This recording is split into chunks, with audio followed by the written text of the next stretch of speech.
টাকার বিনিময়ে প্রাথমিক শিক্ষকের চাকরি পাইয়ে দেওয়ার অভিযোগ উঠল মালদার গাজলের তৃণমূল পঞ্চায়েত সমিতির সভাপতির বিরুদ্ধে। অভিযুক্তের নাম মোজাম্মেল হোসেন। অভিযোগ, সুকুমার বালো নামে এক ব্যক্তির স্ত্রীকে 2016 সালের প্রাথমিক স্কুলে চাকরি দেওয়ার নাম করে 12,70,000 টাকা নেয় অভিযুক্ত মোজাম্মেল হোসেন।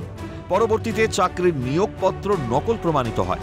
আদালতের নির্দেশে টাকা ফেরত দিতে বলা হলেও তৃণমূল নেতা টাকা ফেরত দেয়নি, উপরন্তু টাকা চাইলে জুটছে হুমকিও।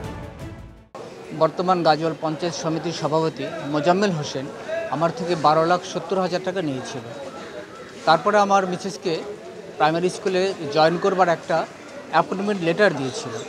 আমাদের 2 সপ্তাহ স্কুল করেছিল আমার মিসেস। 2 সপ্তাহ পর যখন এসে আমাদের ডাকেন, এসে অফিসে গিয়ে আমরা জানতে পারি আমাদের ফেক জয়েনিং লেটার দিয়েছে। হ্যাঁ, আমাদের হুমকি দিচ্ছেন, বলছেন টাকা পয়সা আমি দেবো না, তোমরা যা পারো করে নাও, টাকা পয়সা আমি দেবো না। অভিযোগ অস্বীকার করেন তৃণমূল নেতা। অপরদিকে শাসক দলকে খোঁচা বিরোধী নেতা।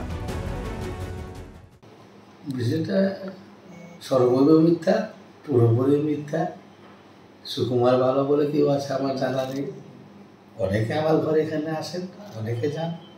আমার উপস্থিত পঞ্চায়েত সমিতির সভাপতি হওয়ার পরে অবারিত দান হয়েছে জনগণের জন্য। এটার বিরোধিতা একটা রাজনৈতিক ষড়যন্ত্র।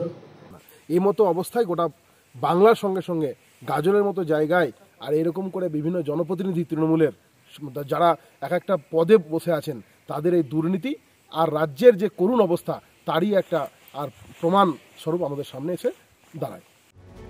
বাংলা জুড়ে শুধুই দুর্নীতির ছায়া। চারিদিকে একের পর এক নিয়োগ দুর্নীতির ছবি উঠে এসেছে। এমনকি নিয়োগ দুর্নীতি মামলায় ঝুলছে চাকরি প্রাপকদের ভবিষ্যৎ। কবে দুর্নীতিমুক্ত হবে বাংলা? মালদা থেকে সোমক লাহিড়ীর রিপোর্ট, ক্যালকাটা নিউজ।